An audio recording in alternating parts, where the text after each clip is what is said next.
उसके मुकद्दस नाम पर क्या करो। यहूदियों के दरमियान तो उनका मुकद्दस नाम यहोवा नाम था, जिस पर वो फख्र करते थे। लेकिन हमारे दरमियान वो पुराने अहद का यहोवा नए अहद का यीशु बनकर आ गया। और जब वो यीशु बनकर आ गया तो फिर मैं जो कहूँगा कि हमें क्या करना है, हमें उस नाम पर फख्र करना है, क्योंकि आसमान के ऊपर, ज़मीन के नीचे या ज़मीन के ऊपर कोई ऐसा नाम नहीं बख्शा गया जिस पर कोई फख्र कर सके।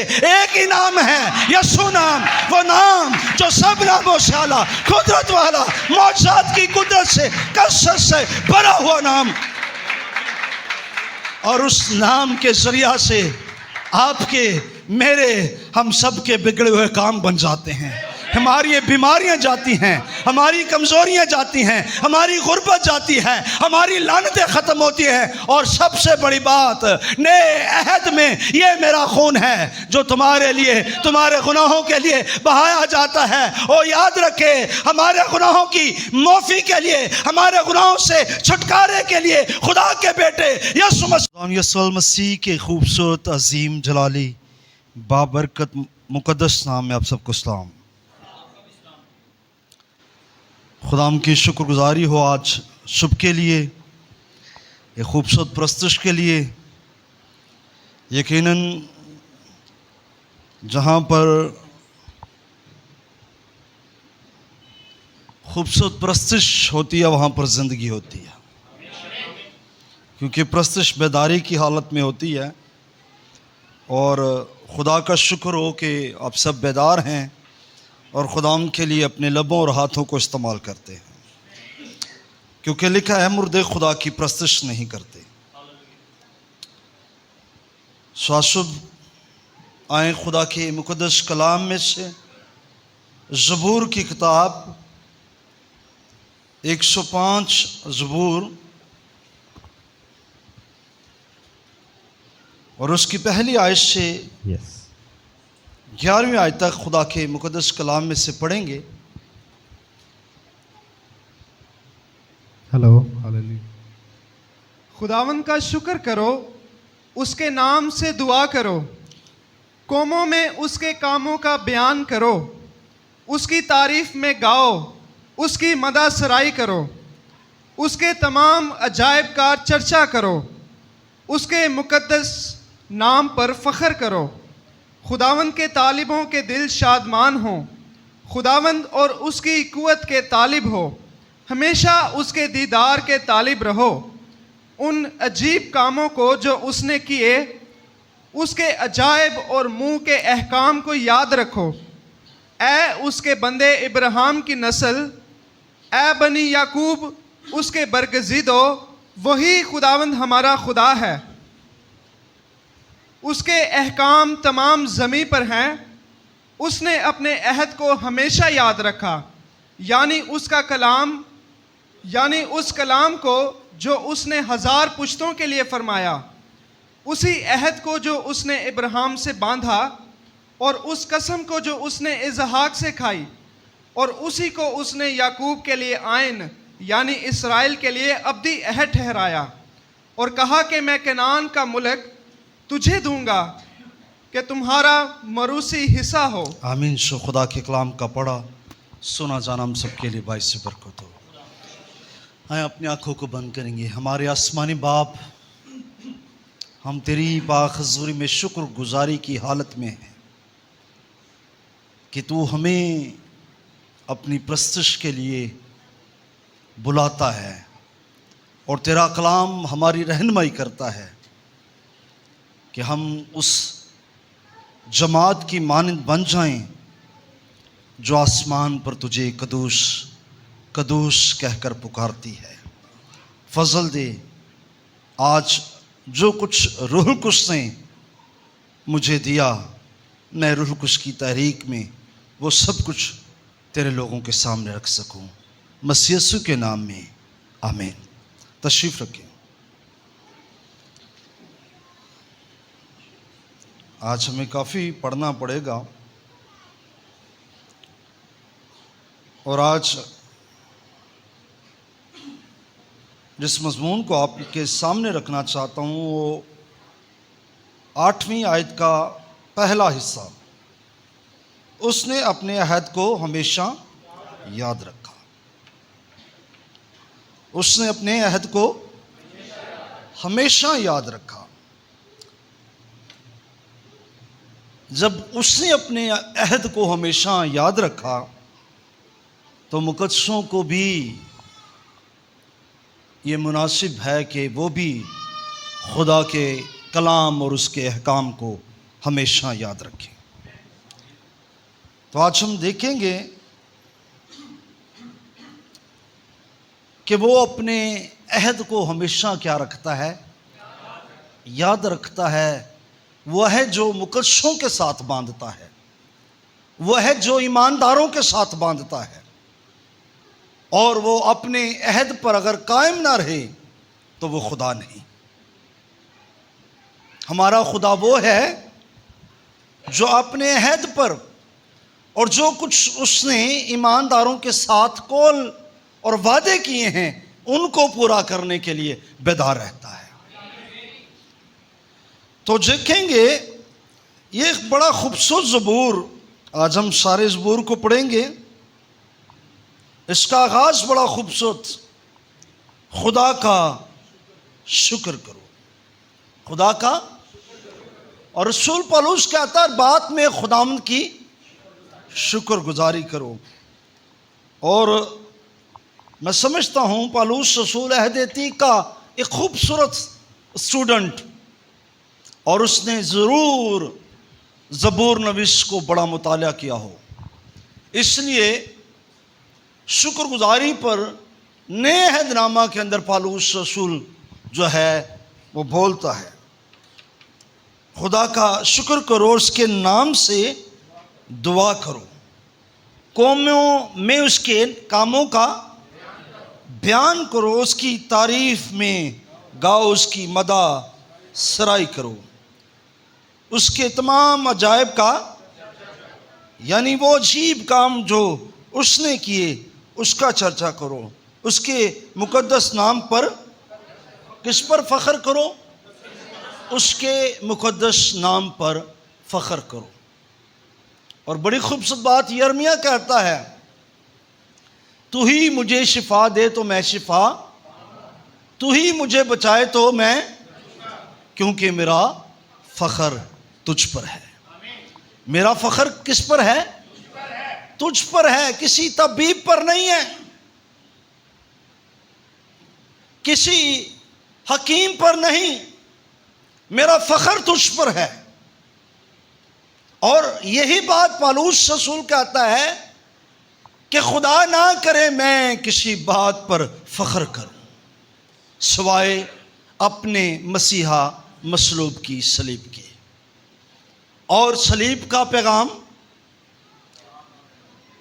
बड़ी खूबसूरत बात जो सलीब पर है, वो कहता है कि मेरे मार खाने से तुमने शिफा पाई है। और मैं कहूँगा बहुत से लोग सलीब को नहीं मानते। गुज़रे दिनों में मैं किसी शख्स को सुन रहा था, एक गैर मसीही कह रहा था बाइबल में निजात का कोई तस्वर नहीं।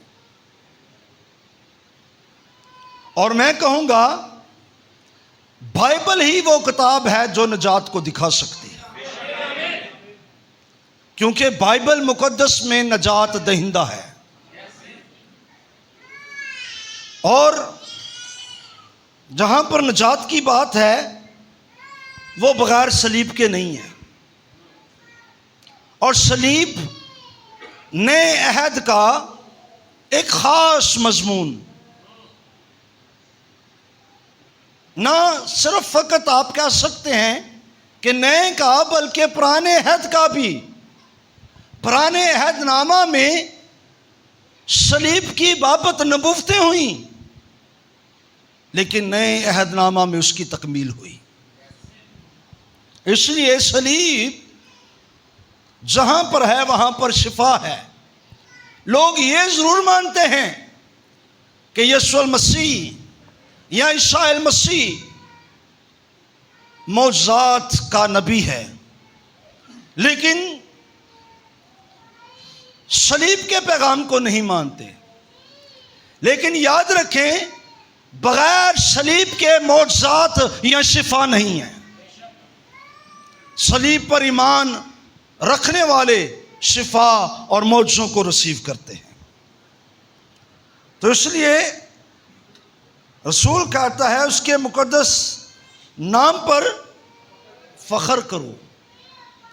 लोग अपनी हिकमत पर, अपनी खूबसूरती पर, अपनी दौलत पर, अपने इल्म पर, अच्छी प्रस्तिश करने पर, दुआ करने पर, अच्छी मैनेजमेंट पर, अच्छा कलाम सुनाने पर फख्र करते हैं। लेकिन रसूल कहता है खुदा ना करे कि मैं किसी बात पर, और बड़ी खूबसूरत बात ज़बूर नवीस कहता है उसके मुकद्दस उसके जलाल पर फख्र करें। उसके मुकद्दस उसके जलाल पर फख्र करें। और हमें खुदा के जलाल पर फख्र करना है कि वो हमारे दरमियान है और वो हमें सरफराज भी करता है। खुदाम के तालिबों के दिल शादमान हों। खुदाम के तालिबों के दिल क्या हों? और बड़ी खूबसूरत बात कि जब फिक्रों की कसरत मेरे दिल में होती है, तेरा कलाम मुझे क्या करता है? शाद करता है। और शादमानी किन के दिलों के अंदर है? जिनके दिलों के अंदर कलाम है। और दाऊद कहता है कि मैंने तेरे कलाम को अपने दिल में रख लिया। और फिर लिखा मैंने तेरे कलाम को नोश किया, यानी तेरे कलाम को मैंने खा लिया है। और जो खुदा के कलाम को नोश करते हैं, खुदा के कलाम को अपने दिल में रखते हैं, यकीनन उनके दिल शादमान रहते हैं। खुदावंद और उसकी कुव्वत के तालिब हो, हमेशा उसके दीदार के तालिब रहो। हमेशा क्या करो? उसके दीदार के तालिब हो। और कलाम मुकद्दस में लिखा है अगर मैं आसमान को बंद कर दूं कि बारिश ना हो, और टिड्डियों को हुक्म दूं कि फसल को तबाह कर दें, तब अगर मेरे लोग जो मेरे नाम से कहलाते हैं खाकसार बनकर दुआ करें और मेरे दीदार के तालिब हों। किसके तालिब हों?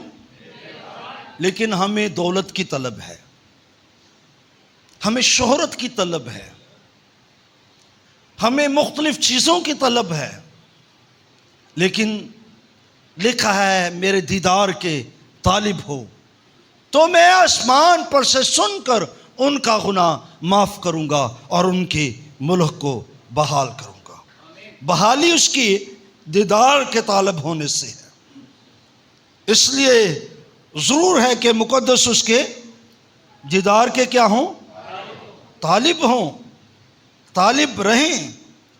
उन अजीब कामों को जो उसने किए, उसके अजायब और मुंह के अहकाम को याद रखो। उसके अजायब और उसके मुंह के अहकाम को क्या रखो?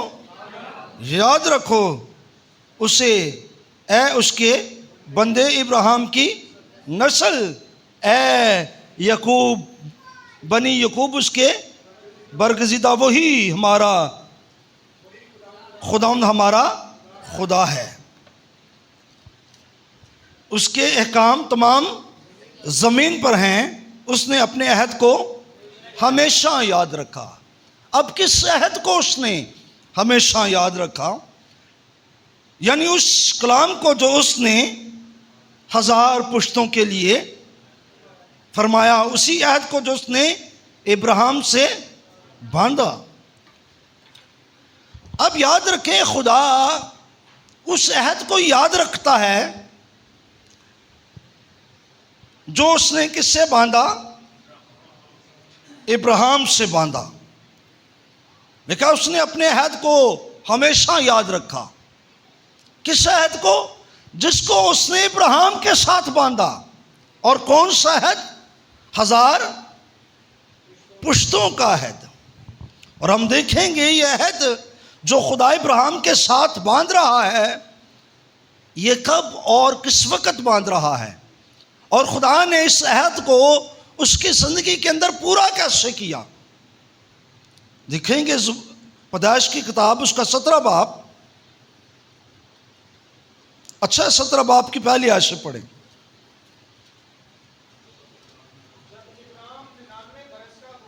जब इब्राहिम 99 तब खुदावंद इब्राहिम को नजर आया। तब खुदावंद किसको नजर आया? इब्राहिम को नजर आया। हाँ जी। और उससे कहा कि मैं खुदाए कादिर हूँ। मैं कौन हूँ? खुदाए कादिर हूँ। मैं कौन हूँ? खुदाए कादिर हूँ। और बड़ी खूबसूरत बात, जब वो अपने खानदान में था ना, जब उसने, आप कह सकते हैं, इस्राएल को मिस्र की गुलामी से निकालने के लिए मूसा को भेजा, और फ़िरौन ने उन्हें न जाने देने से इनकार किया, और फिर कहा कि खुदा कौन है? तब उसने कहा कि मैं इब्राहिम, इसहाक और यकूब को खुदाए कादर के तौर पर, लेकिन अपने यहोवा नाम से उन पर जाहिर ना हुआ। अब खुदा यहां पर कौन से नाम पर जाहिर होता है? खुदाए कादर के नाम पर जाहिर होता है। हाँ जी, पढ़ेंगे। तू मेरे हजूर में चल और कामिल हो। तू मेरे हजूर में चल और क्या हो? कामिल हो। और मैं अपने और तेरे दरमियान अहद बांधूंगा। अब यहां पर देखें, तू मेरे हजूर में चल और कामिल हो। अगर तू चाहता है कि मेरा अहद तेरे साथ बांधा जाए, तो वो अहद कामिलियत की हालत में बांधा जाएगा, और वो अहद कामिलियत की हालत में खुदा पूरा भी करेगा जब तू कामिल होगा। और मैं जो कहूँगा, अगर आप चाहते हैं, इब्राहिम ईमानदारों का बाप है, और जब इब्राहिम ईमानदारों का बाप है और हम ईमानदार हैं, और हम चाहते हैं कि खुदा हमारी ज़िंदगी के अंदर भी अपने अहद को पूरा करे, या हमसे जो उसने अहद बांधे हैं उनको पूरा करे, तो हमें भी कामिलियत की तरफ जाना है।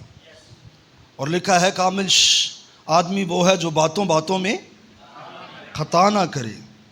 इसलिए कामिलियत की तरफ आपका कदम, आपकी बातें, आपकी गुफ्तगू आपको बता देगी कि आप कितनी कामिलियत की तरफ बढ़ रहे हैं। हाँ जी, आगे। और तुझे बहुत ज्यादा बढ़ाऊंगा। तुझे बहुत ज्यादा बढ़ाऊंगा। हाँ जी। तब इब्राहिम सरनगू हो गया, और खुदा ने उससे हम कलाम होकर फरमाया। अब इब्राहिम क्या हो गया? उसके आगे झुक गया, सरनगू हो गया, और खुदा ने उससे जो है हम कलाम होकर फरमाया कि देख मेरा अहद तेरे साथ है। देख मेरा अहद किसके साथ है? तेरे साथ है, और तू बहुत कौमों का बाप होगा। और तेरा नाम फिर इब्राहिम नहीं कहलाएगा, बल्कि तेरा नाम इब्राहिम होगा, क्योंकि मैंने तुझे बहुत कौमों का बाप ठहरा दिया है। और मैं तुझे बहुत बरोमंद करूंगा, और कौमें तेरी नस्ल से होंगी, और बादशाह तेरी औलाद में से बर्पा होंगे। और मैं अपने और तेरे दरमियान और तेरे बाद तेरी नस्ल के दरमियान उनकी सब पुश्तों के लिए अपना अहद, जो अबदी अहद होगा, बांधूंगा, ताकि मैं तेरा और तेरे बाद तेरी नस्ल का खुदा रहूं। और मैं तुझको और तेरे बाद तेरी नस्ल को कनान का तमाम मुल्क जिसमें तू परदेसी है ऐसा दूंगा कि वो दायमी मलकियत हो जाएगा। ऐसा दूंगा कि वो क्या हो जाएगा?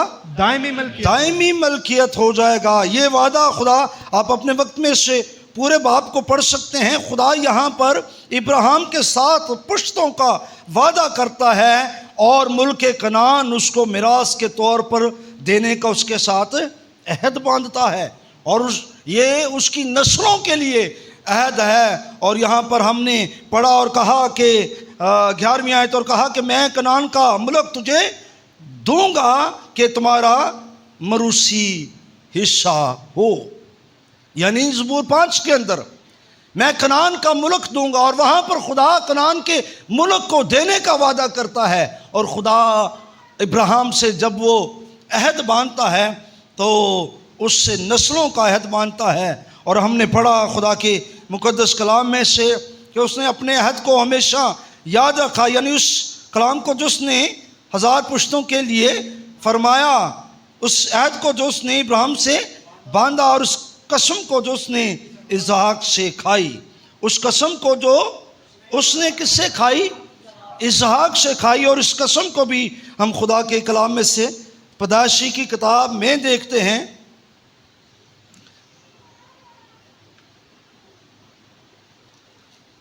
जब हम देखते हैं पैदाइश की किताब को तो खुदा यहाँ पर जो है इसहाक के साथ भी अहद बांधता है। 26 बाब की, अच्छा है कि आप 30 आयत से पढ़ लें। तू इसी मुल्क में क़याम रख और मैं तेरे साथ रहूंगा। तू इसी मुल्क में क़याम रख और मैं तेरे साथ रहूंगा और तुझे बरकत बख्शूंगा, क्योंकि मैं तुझे और तेरी नस्ल को ये सब मुल्क दूंगा। और मैं उस कसम को जो मैंने तेरे बाप इब्राहिम से खाई पूरा करूंगा। और मैं तेरी औलाद को बढ़ाकर आसमान के तारों की मानित कर दूंगा और ये सब मुल्क तेरी नस्ल को दूंगा। और जमीन की सब कौमें तेरी नस्ल के वसीला से बरकत पाएंगी। जमीन की सब कौमें तेरी नस्ल के वसीला से, ये कसम जो उसने किससे खाई? इसहाक से खाई। और फिर लिखा उसी को उसने याकूब के लिए आयन यानी इस्राएल के लिए अब्दी अहद ठहराया। और याकूब के लिए आयन और इस्राएल के लिए अब्दी क्या ठहराया जी? अहद ठहराया। और मैं जो कहूँगा मेरे अजीज़ बहनों भाइयों, ये खुदा का अहद जो खुदा ने इब्राहिम और इसहाक और याकूब से किया है, इसको पूरा करने के लिए कि वो वादा की सरजमीन यानी कनान की सरजमीन उसे क्या दे? मैरूसी हिस्से के तौर पर दे। अब इन वादों को पूरा करने के लिए खुदा देखेंगे कि बनी इस्राएल को किन हालात में से और किन प्रोसेस में से गुजार कर खुदा वहाँ पर वो वादे की सरजमीन पर लेकर जाता है। और मैं जो कहूँगा ये वादे जो है जो उसने इब्राहिम या इसहाक या याकूब से किए, ये ना इब्राहिम की हिकमत और मेहनत, ना इसहाक की कोई हिकमत और मेहनत, और ना याकूब की कोई कावश और उसकी नस्ल की कावश और उसकी कोई काबिलियत पर उसे ये वादे की सरजमीन मिली, बल्कि खुदा मौजज़ाना तौर पर इस वादे की सरजमीन को उन्हें अता करता है। लेकिन इस वादे की सरजमीन में पहुंचाने से पहले खुदा अपनी कुदरत को किस तरह जाहिर करता है, ये ज़बूर नवीस ज़बूर 105 में इसका जिक्र करता है। और हम इसको पढ़ेंगे कि ये किस तरह हुआ कि खुदा जो है इन वादों को पूरा करने के लिए न फ़कत उनकी कुव्वत, उनकी काबिलियत, उनकी जो है किसी कमाल के सबब से, बल्कि खुदा अपनी कुदरत के सबब से ये जो है मुल्क किनान इन्हें मरूसी हक के तौर पर किस तरह देता और किस तरह इनकी ज़िंदगियों के अंदर ये वादे इनकी नस्ल में ये पूरे करता।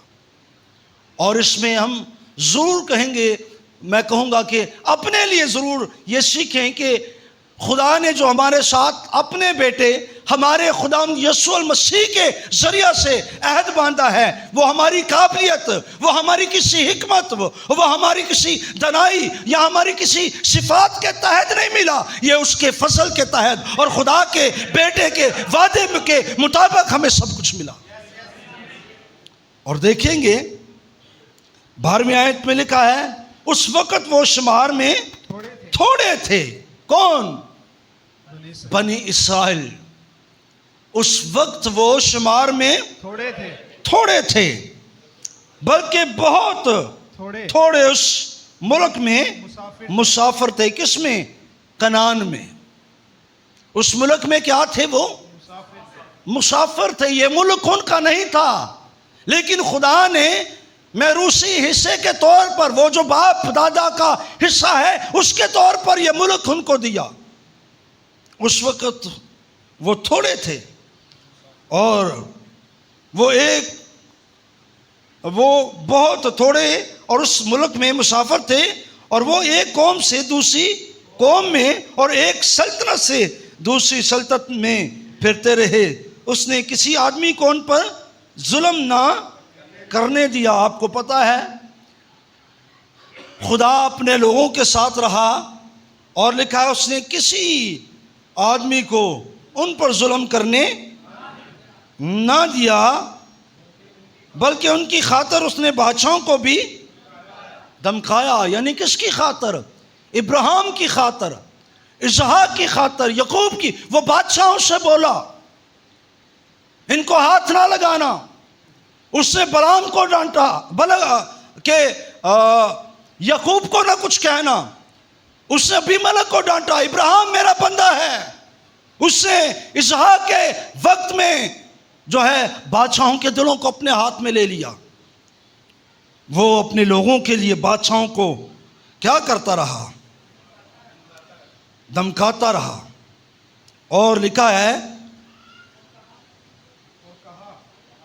और कहा कि मेरे ममसूओं को हाथ ना लगाओ और मेरे नबियों को कोई नुकसान ना पहुंचाओ। फिर उसने फरमाया कि उस मुल्क पर कहत नाज़िल हो। किसमें? कनान में। अब खुदा अपनी कुदरत को वादे की सरजमीन में इन तक पहुंचाने के लिए किस तरह जाहिर करता है कि उस मुल्क में क्या करता है? कहत। किस मुल्क में? जहां पर वो मुसाफिर हैं, उस मुल्क पर कहत नाज़िल करता है। और फिर उसने रोटी का सहारा बिल्कुल तोड़ दिया, और उसने उनसे पहले एक आदमी को भेजा। कहां पर? मिस्र के अंदर। और वो एक आदमी जो भेजा गया वो यूसुफ था। और हम सभी इस कहानी से वाकिफ हैं कि यूसुफ उस मुल्क में हाकम था, और उस सारी सरजमीन में क्या था? काल था। और किस तरह यूसुफ के भाई रोटी के लिए क्या करते हैं? अनाज के लिए, रोटी के लिए मिस्र में आते हैं यूसुफ के पास। और किस तरह फिर वो जब वो वहाँ पर आते हैं और वो कनान को छोड़कर यहाँ पर वादे जो है जश्न की सरजमीन के अंदर बूदोबाश करते हैं। अब खुदा कनान की सरजमीन में जहाँ पर वो मुसाफिर थे, सादे अल्फाजों में उनका हुक्का पानी बंद कर देता है कि यहाँ पर ना रहें, यहाँ से निकलें। और उससे पहले उसने क्या किया? उसने उनसे पहले एक आदमी को भेजा, यानी यूसुफ गुलामी में बेचा गया। उन्होंने उसके पाँव को बेड़ियों से दुख दिया। वो लोहे की जंजीरों में जकड़ा रहा जब तक कि उसका सुखन पूरा न हो। खुदा का कलाम उसे आजमाता रहा। बादशाह ने हुक्म भेजकर उसे छुड़ाया। हाँ, कौमों के फरमानवा ने उसे आज़ाद किया। उसने उसको अपने घर का मुख्तार और अपनी सारी मलकियत पर हाकम बनाया, ताकि उसके उमरा को जब चाहे कैद करे और उसके बुजुर्गों को दानिश सिखाए। यह बड़ी खूबसूरत बात, मैं जब ये पढ़ रहा था कि उसके बुजुर्गों को क्या करे? दानिश सिखाए। याद रखें, ये चर्च है। यूसुफ क्या है? चर्च है जिसके पास खुदा की दनाई है। और चर्च जहां पर भी होना चाहिए, चर्च के वसीला से लोग दनाई को सीखें। मिस्रियों के पास बड़ा इल्म था। मूसा ने मिस्रियों के सारे इल्म को सीखा था। बड़े इल्म को दानिश्वर लोग। लेकिन याद रखें, यहां पर यूसुफ है जो मसीह की क्या है? मिसल है। और जो मसीह की मिसल है, और बाइबल मुकद्दस में बड़ी खूबसूरत बात हिकमत कोंचों में क्या करती है? पुकारती है। और हिकमत कौन है? यीशु मसीह है। और जहां पर यीशु मसीह है वहां पर क्या है? तो मैं सवाल कर सकता हूं, क्या वो आपके दरमियान आपकी ज़िंदगी में है?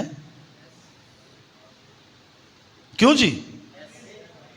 जहां पर यीशु है वहां पर क्या है? तो क्या वो आप में है? क्या वो हिकमत है?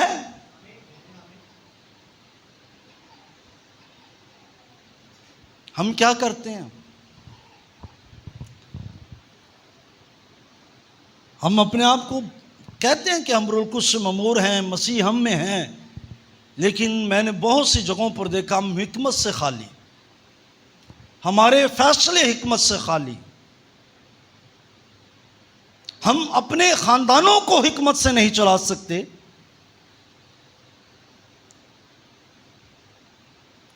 और हम इस बात के दावेदार हम यीशु मसीह को अपने अंदर रखते, हम में हिकमत है। मैं कभी कभी सोचता हूं हिकमत दूर तक नहीं है।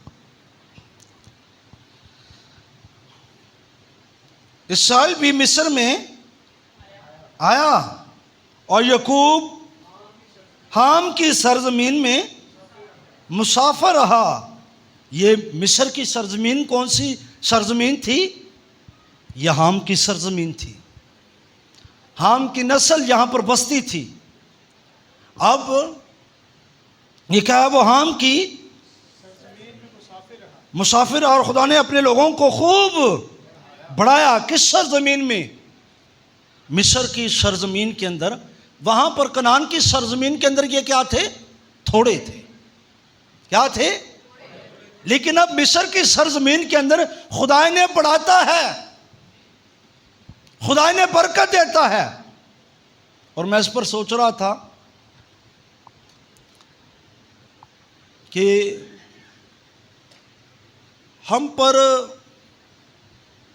हम इस बात को समझते हैं कि शायद इस मुल्क में हमारे लिए बरकत नहीं है या हमारा बढ़ना नहीं है, लेकिन याद रखें फ़िरौन बड़ा सख्त दिल था, लेकिन खुदा अपने लोगों को वहां पर बढ़ाता रहा, वहां पर बरकत देता रहा। याद रखिए, अगर आप खुदा के लोग हैं, आप कहीं पर भी होंगे आप जरूर बढ़ेंगे, आप जरूर फैलेंगे।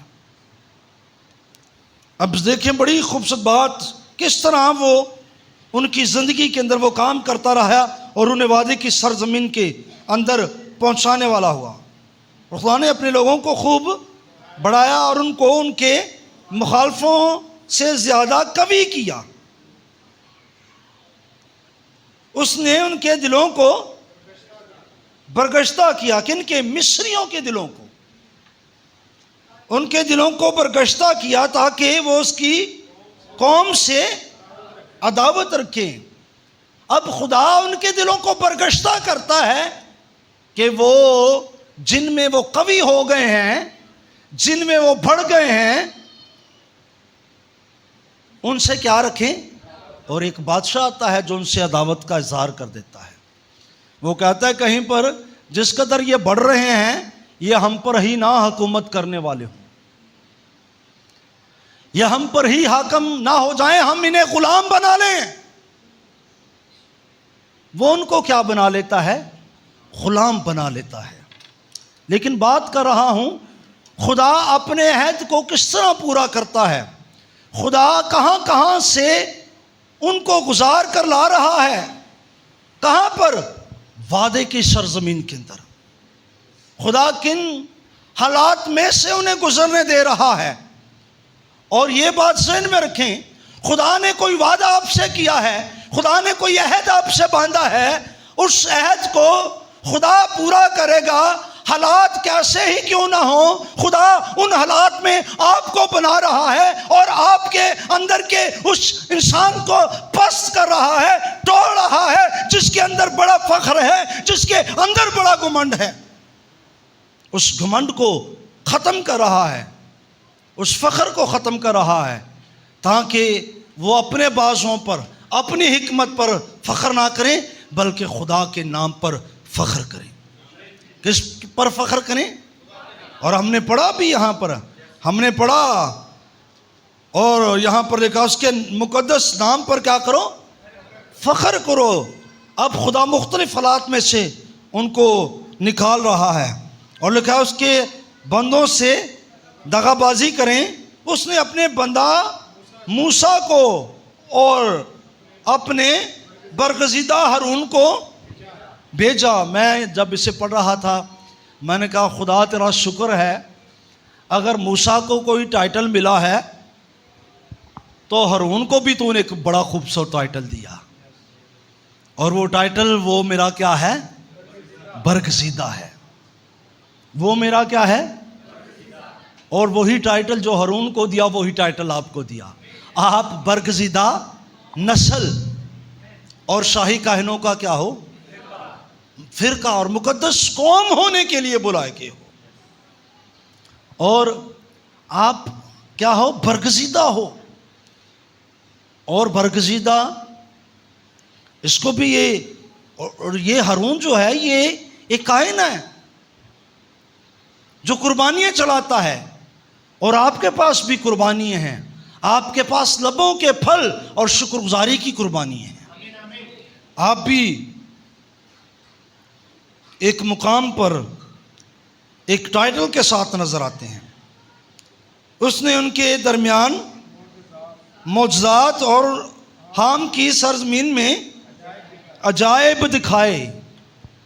अब उसने क्या किया? उनके दरमियान मौजज़ात और हाम की सरजमीन में क्या दिखाए? अजायब दिखाए। उसने अजीब काम किए, अजायब दिखाए कि कोई शख्स इस बात पर फख्र ना करे कि हमने अपनी जो है आज़ादी अपनी कुव्वत और अपने ज़ोर से हासिल की है। हम कौम बनी इसराइल की ग़ुलामी से अपनी कुव्वत और अपने ज़ोर से निकले हैं। कोई शख्स इस बात पर फख्र ना करे, इसलिए उसने हाम की सरजमीन के अंदर क्या किया है? मौजज़ात और अपनी कुदरत को ज़ाहिर किया है। और बड़ी खूबसूरत बात, उसने तारीखी बेचकर अंधेरा कर दिया। उसने और उन्होंने उसकी बातों से सरकशी ना की। उसने उनकी नदियों को लहू बना दिया। किनकी? मिस्रियों की। और उनकी मछलियाँ मार डाली दरियाए नीलम के अंदर। उनके मुल्क और बादशाहों के बाला खानों में मेंढक ही मेंढक भर दिए। ये आफतों का जिक्र है जो खुदा अपनी अजायब के तौर से वहाँ पर कर रहा है। उसने हुक्म दिया और मच्छरों के गोल आए और उनकी सब हदूद में जो जुएं आ गईं। उसने उन पर मी की जगह ओले बरसाए। उसने उन पर मी की जगह क्या बरसाया? जुएं आई, टिड्डियां आई, मेंढक आए, खून जो है वो उनकी नदियां बन गई। खुदा ओले बरसाता है और उनके मुल्क पर दहती आग नाजल की। उसने उनके अंगूरों और अंजीरों के दरख्तों को भी बर्बाद कर डाला। उनकी हदूद के पेड़ तोड़ डाले। उसने हुक्म दिया तो बेशुमार टिड्डियाँ और कीड़े आ गए और उनके मुल्क की तमाम नबातात चट कर गए। उनकी ज़मीन की पैदावार खा गए।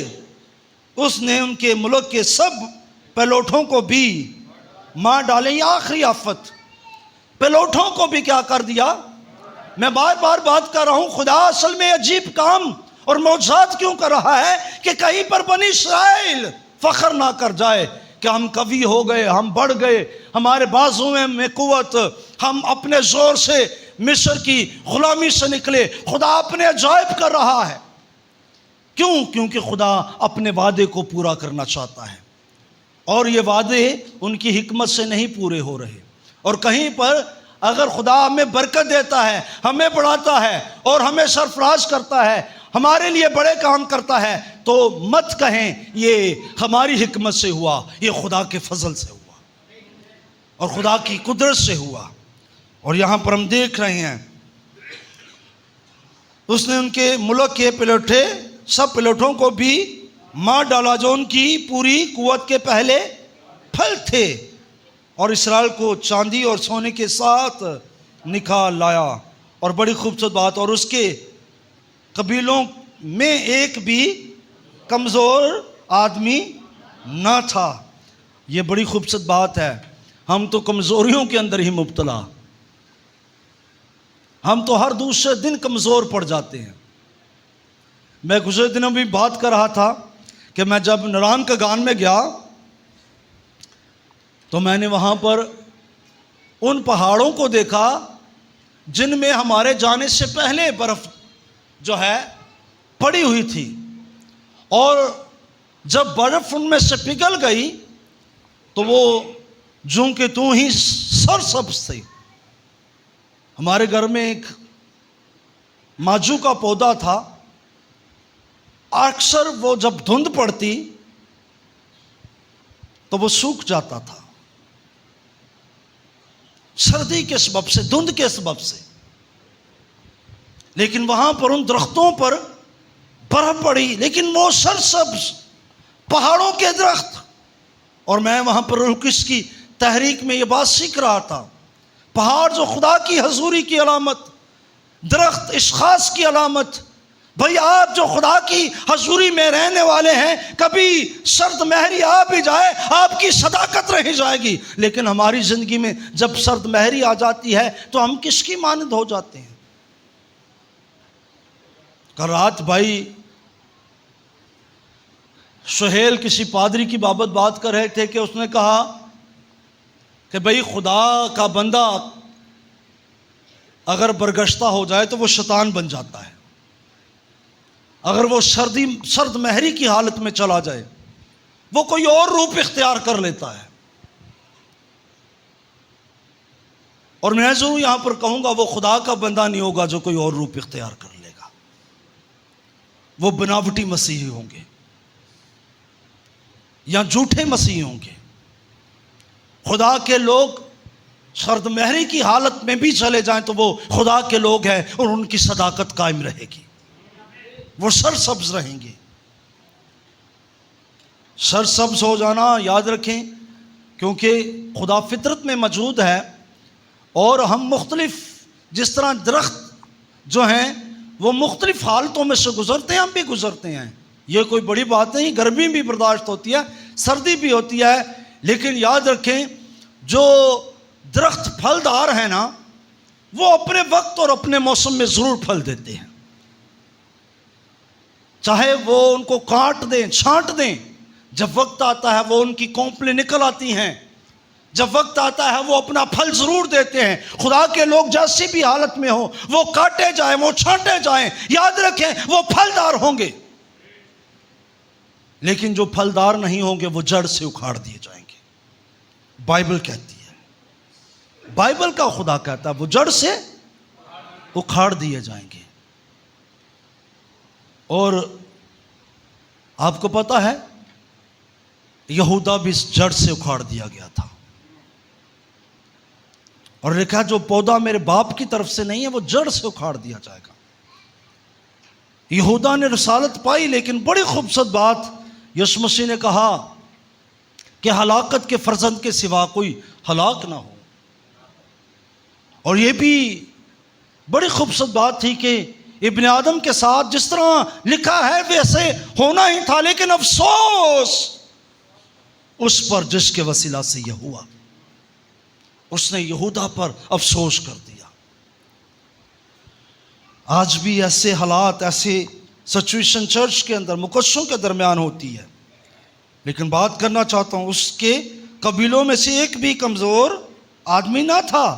उनके उनके चले जाने से मिस्र खुश हो गया। क्यों खुश हो गया? क्योंकि उनका खौफ मिस्रियों पर छा गया, उनका खौफ मिस्रियों पर। अब ये बड़ी खूबसूरत बात है, उनके चले जाने से वो खुश हैं, ये चले जाएं, उनके सबब से वो खौफ ज़दा थे।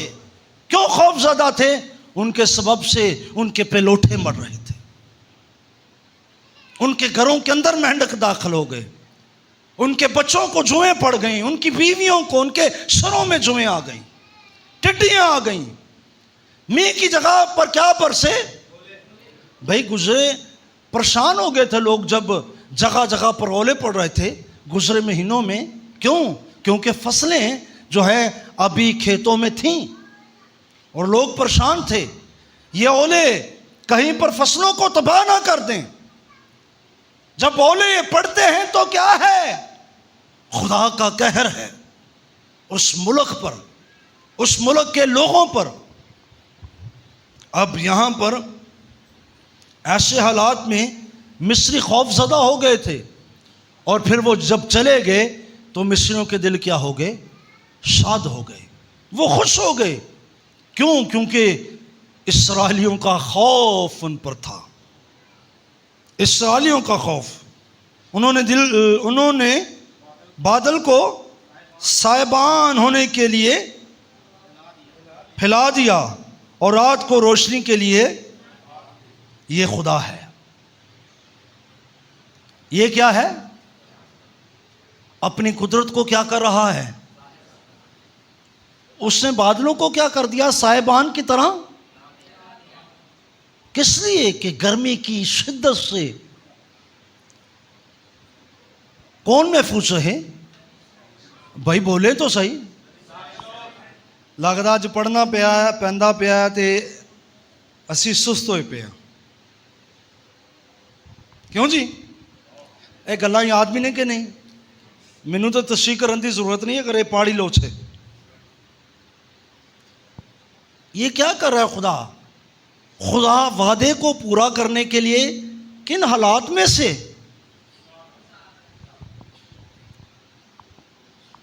खुदा ने साहिबान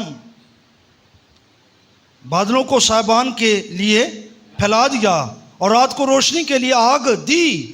उनके मांगने पर उसने बटेरे भेजे और उनको आसमानी रोटी से मांगने पर क्या मिले? बटेरे। और आसमानी रोटी से उनको क्या कर दिया? शेर कर दिया। उसने चट्टान को चीरा और पानी फूट निकला। किस चट्टान को? मसीह को। और खुश्क जमीन पर नदी की तरह बहने लगा, क्योंकि उसने अपने पाक कौल को और अपने बंदा इब्राहिम को, उसने अपने पाक कौल को और अपने बंदा इब्राहिम को क्यों याद किया? क्योंकि इब्राहिम के साथ उसने हद बांधा है। मैं तेरी नस्ल को क्या दूंगा? बरकत दूंगा। मैं तेरी नस्ल को मैरूसी सरजमीन, कनान की सरजमीन अता करूंगा। मैं दूंगा। तेरी नस्लों के साथ मेरा वादा, फिर इसहाक के साथ, फिर याकूब के साथ ये वादा। अब खुदा इस वादे को पूरा करने के लिए बनी इस्राएल के दरमियान अपनी कुदरत को जाहिर कर रहा है। और लिखा है,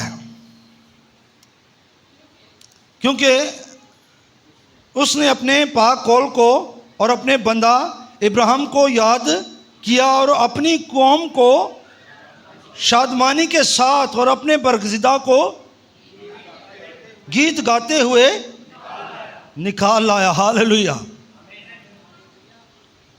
मैं देखता हूँ इत्थे लोगों के मुंह बंद ने, कईयां दे। खुदा का शुक्र हो खुलन रहना। गीत नहीं गाते, प्रस्तुत नहीं करते।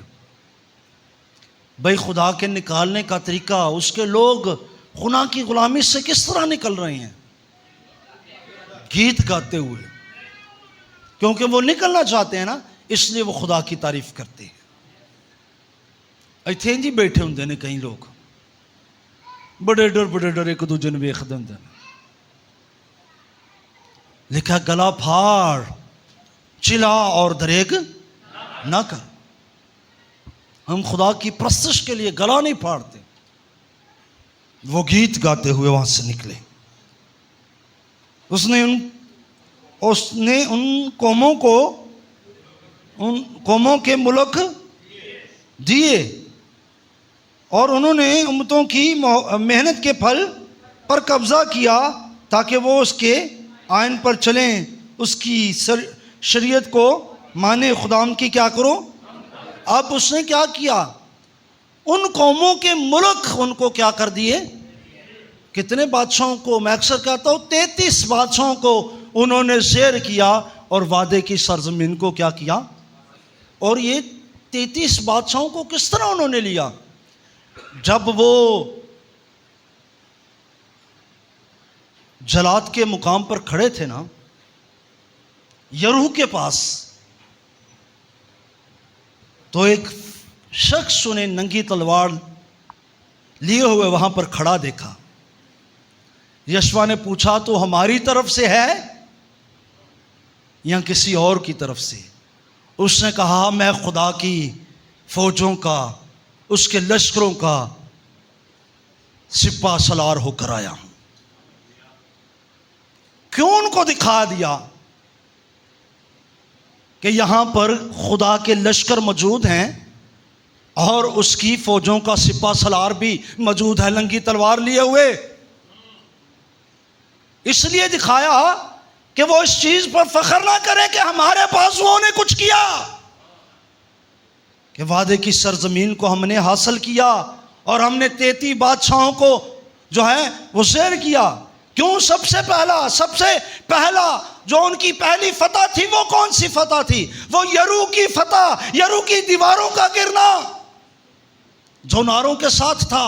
क्यों पहली फतह तलवार और ढाल से नहीं हुई?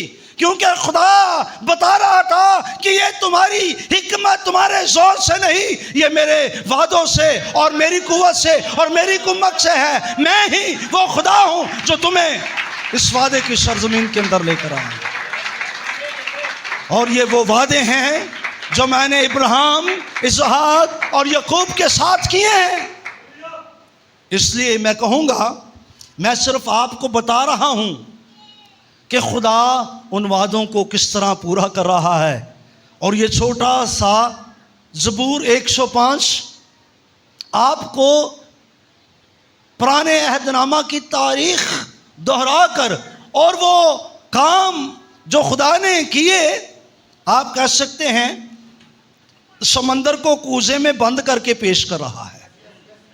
समंदर को कूजे में बंद करके पेश कर रहा है, बता रहा है कि किस तरह खुदा ने इब्राहिम से वादे किए और फिर उन वादों को पूरा करने के लिए, जो वादे की सरजमीन में वो मुसाफिर थे और थोड़े थे, किस तरह उन्हें पूरा करने के लिए वो उनको मिस्र में लेकर गया और किस तरह लेकर गया। उनके जाने से पहले उसने यूसुफ को भेजा, फिर रोटी का कहत डाल दिया वहां पर, उनके लिए वहां पर रोटी की कमी हुई और खुदा उनको वहां पर ले आया और खुदा ने यूसुफ को वहां पर हिकमत दी और खुदा की हिकमत से यूसुफ ने उनके बुजुर्गों को भी सिखाया और खुदा किस कदर यूसुफ के साथ था। और फिर खुदा ने किस कदर मिस्रियों के दरमियान जो है अपनी कौम को कवि बनाया, उनको कुव्वत दी, उनको बढ़ा दिया और वो उनसे डरने लगे। कहीं पर फरौन कहता है ये हम पर हाकम ना हो जाएं, ये हम पर हुकूमत ना करना शुरू हो जाएं, आओ हम इन्हें गुलाम बना रहे। और किस तरह वो गुलाम बने और फिर गुलामी के बाद मूसा को बेचकर, हारून को बेचकर खुदा किस तरह मुख्तलिफ आफतों को उस मुल्क पर लाता है और अपनी कुदरत से उनको वहां से निकालता है। और किस तरह खुदा खुश्क चट्टानों में से उनको पानी पिलाता है, कड़वे पानियों को उनके लिए मीठा करता है, उनके लिए आसमान से मन बरसाता है, बटेरों को बेचता है, उनके लिए खुश्क चट्टानों से पिलाता है। यह खुदा की कुदरत है, यह खुदा के काम है। और वो वादे की सरजमीन के अंदर जब पहुंचते हैं तो फिर वादे की सरजमीन के अंदर किस तरह खुदा अपने अजायब को उन पर जाहिर करता है और उनके हाथों से नहीं, उनके जोर से नहीं, उन 33 बादशाहों को शेर करता, बल्कि अपने जोर से, अपनी कुव्वत से और अपने लश्करों को भेज कर करता है। इसलिए वो बड़ी खूबसूरत बात कहता है,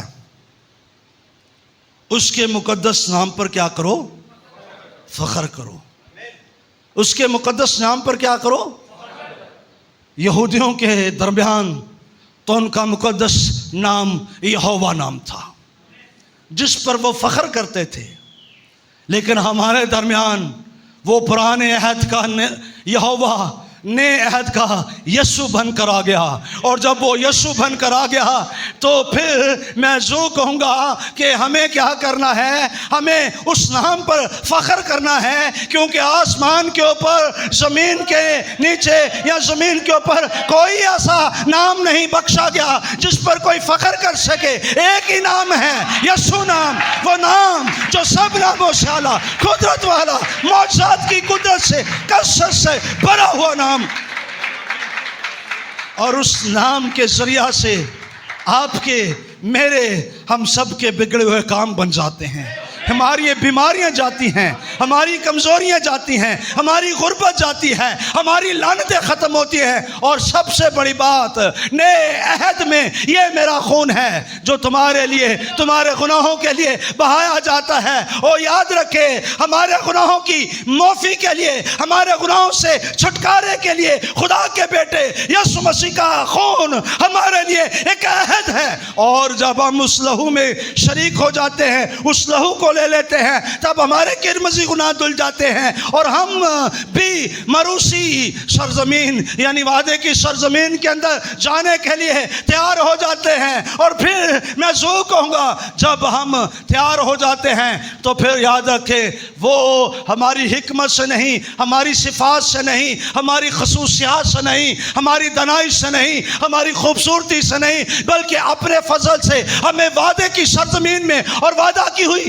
चीज़ों में दाखिल करने वाला है। इसलिए किसी बात पर फख्र ना करें, फख्र करना है तो अपने मसीहा मसलूब की सलीब पर करें। खुदावंद आपको बरकत है।